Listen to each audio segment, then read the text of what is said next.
Assalamualaikum warahmatullahi wabarakatuh. Perkenalkan, nama saya Siva Fadliah.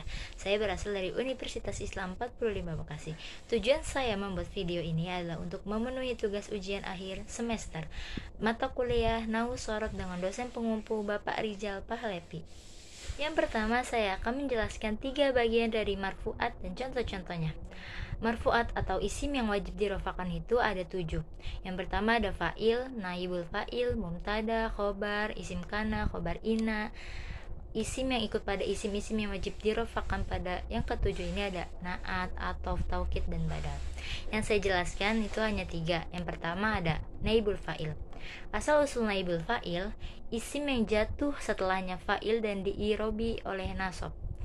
Contohnya, doroba zaidun amron. Pada lafaz ini belum ada naibul fa'ilnya, maka kita akan merubahnya. Langkah pertama yaitu hilangkan atau buang fa'il menjadi doroba amrun. Kenapa menjadi amrun? Karena ia sudah menduduki fa'il, maka berubah harakatnya menjadi domah. Karena lafaz doroba masih fi'il mabni maklum, kita ubah menjadi mabni majhul, ubah harokatan menjadi duriba amrun. Naibul fa'il terbagi menjadi 2. Yang pertama yaitu isim zohir isim yang jelas tidak berupa kata ganti. Contohnya duriba amrun. Yang kedua ada isim domir, isim yang berupa kata ganti. Contohnya duribtu. Yang kedua ada mubtada, yaitu isim yang wajib diirobi rofa yang sepi dari amil lafzi. Amil lafzi adalah amil yang dapat dibaca, dilihat, ditulis dengan 2 mata. Contohnya mubtada zaidun qaimun. Zaidun termasuk kalimat isim yang wajib diirobi rofa. Pada lafaz ini tidak didahului oleh amil apapun. Bisa dikatakan zaidun ini adalah lafaz yang sepi dari amil lafzi, dan zaidun ini bisa disebut dengan mubtada. Yang ketiga ada khobar mubtada, yaitu isim yang wajib diirobi rofa yang menyempurnakan makna mubtada. Contohnya yaitu zaidun qaimun. Sudah dibahas sebelumnya. Lafaz zaidun termasuk mubtada. Qaimun di sini untuk menyempurnakan makna lafaz zaidun. Artinya zaidun yaitu zaid, arti qaimun artinya berdiri. Maka lengkap sudah sempurna, zaid telah berdiri. Khobar itu domah. Kenapa? Karena khobar itu dirofakan oleh mubtada. Selanjutnya saya akan menjelaskan tentang 3 bagian mansubat beserta contoh-contohnya. Mansubat adalah kata yang ditandai dengan i'rab nasab. Yang pertama ada maf'ul bih. Maf'ul bih termasuk isim yang dinasabkan karena maf'ul bih yaitu isim yang menunjukkan pada orang atau sesuatu yang dikenai sesuatu perbuatan.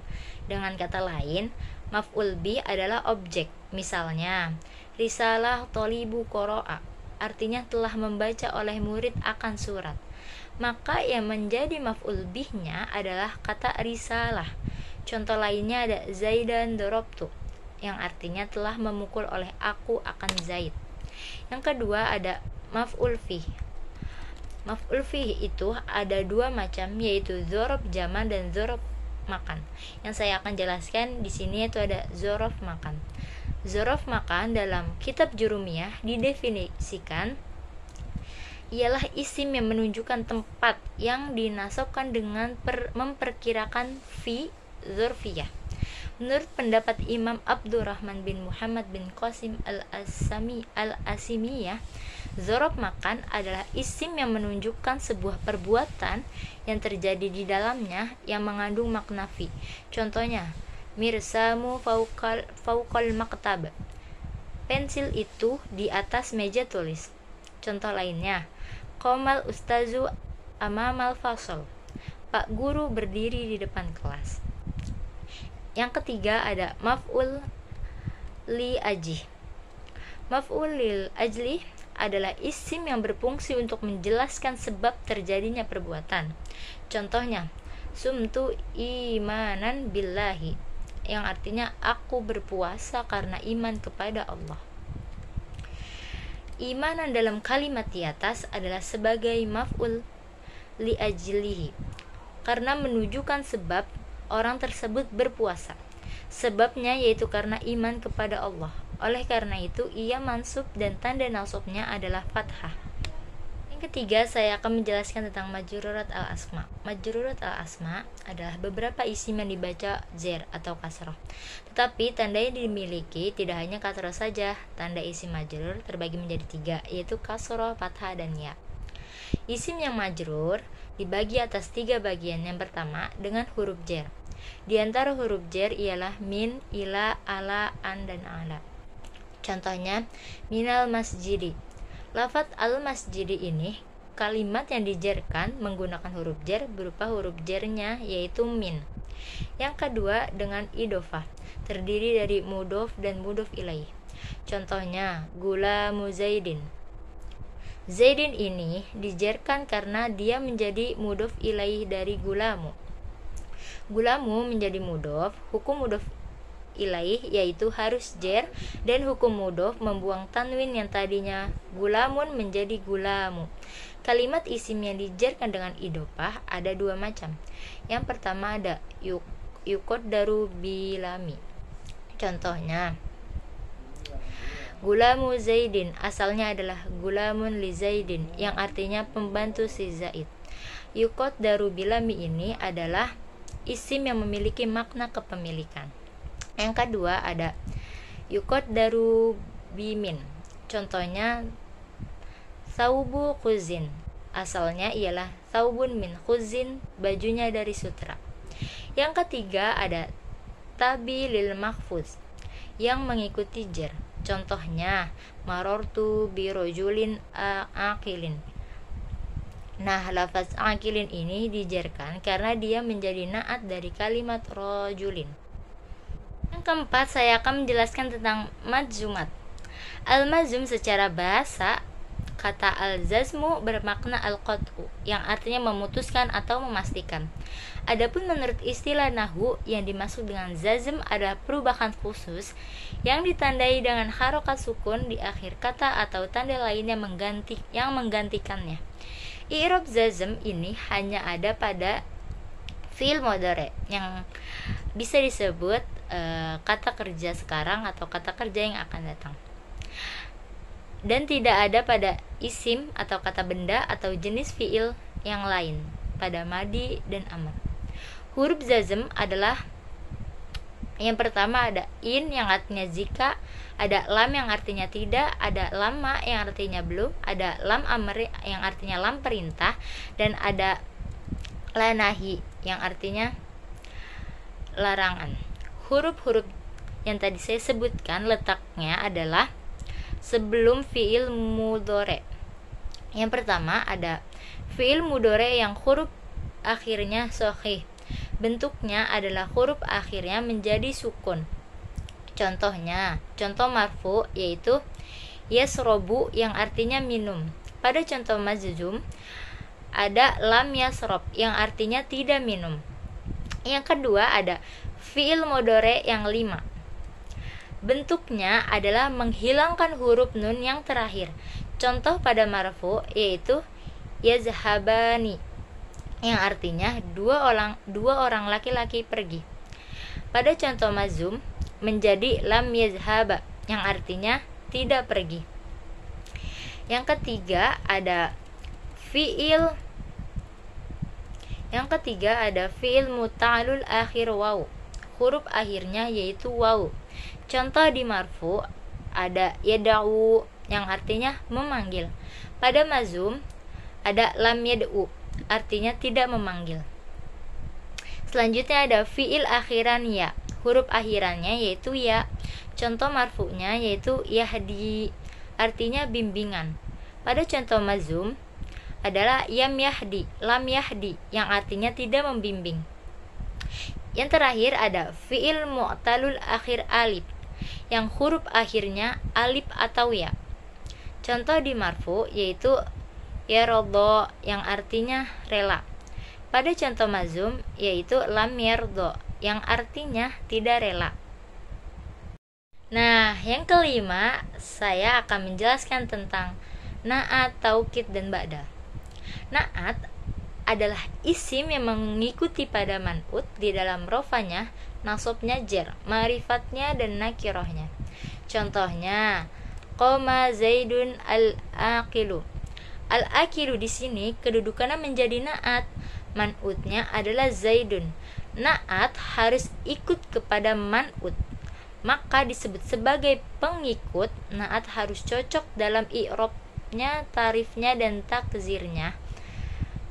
Nah, pembagian naat itu ada dua. Yang pertama ada naat hakiki, baik naat atau man'utnya cocok pada i'rabnya, takzirnya, ifrad maupun ta'rifnya. Contohnya, qoma Zaidun al-akilu. Di sini naatnya mengikuti man'ut, yaitu Zaidun. Yang kedua ada naat sababi, naat man'ut yang cocok i'rabnya. Contohnya, qoma Zaidun al-alimu abuhu. Al-alimu di sini menjadi naat, man'utnya adalah abuhu. Syarat membuat naat yaitu harus tercipta dari isim sifat. Contoh isim fa'il, isim maf'ul, isim sifat musyabbihah. Selanjutnya saya akan menjelaskan tentang taukid. Taukid adalah isim yang mengikuti beberapa isim yang ditaukidkan di dalam rofanya, nasabnya, jernya, ma'rifatnya. Taukid yaitu dengan beberapa lafaz yang diketahui, ialah lafaz an-nafsu, ainu, qulu dan ajma'un. Dan yang mengikuti ajma'u ialah lafaz abta'u, alsa'u dan aqta'u. Contohnya yaitu qoma Zaidun nafsuhu. Lafaz Zaidun ini kedudukannya menjadi muakkad yang ditaukiti, dan lafaz nafsuhu ini kedudukannya menjadi taukid.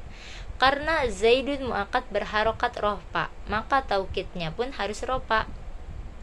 Nah, yang ketiga ada ba'dal atau kata pengganti. Ketika ba'dal bisa isim dengan isim atau fi'il dengan fi'il, maka mengikuti isim yang sebelumnya di semua i'rabnya. Ba'dal ialah kalimat yang ikut pada mubdal minhu dalam i'rabnya dengan tanpa perantara apapun. Contohnya yaitu ja'a Zaidun akhuka. Nah, di sini Zaidun kan rofa karena jadi fa'il dan lafaznya adalah ja'a. Kemudian akhuka di sini juga rofa, tandanya dengan wawu karena dia asmaul khamsah. Nah, mubdal di sini adalah akhuka dan yang menjadi mubdal minhunya ialah Zaidun. Dan ba'dal itu menjadi 4 bagian. Yang pertama ada ba'dal sai' min syai', yaitu ba'dal sesuatu dari sesuatu.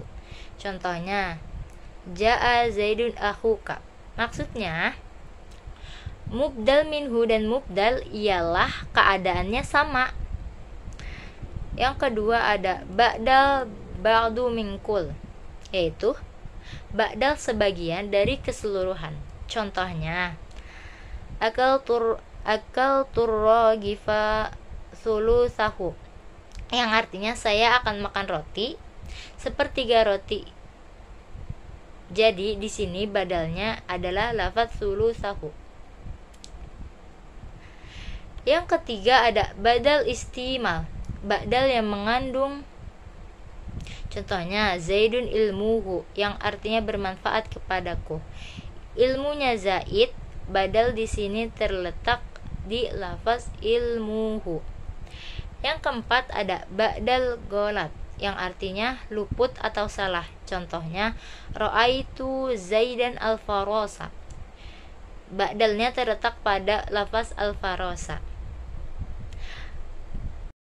Mungkin cukup sekian yang bisa saya jelaskan, kurang lebihnya mohon maaf. Assalamualaikum warahmatullahi wabarakatuh. Sampai ketemu di video selanjutnya.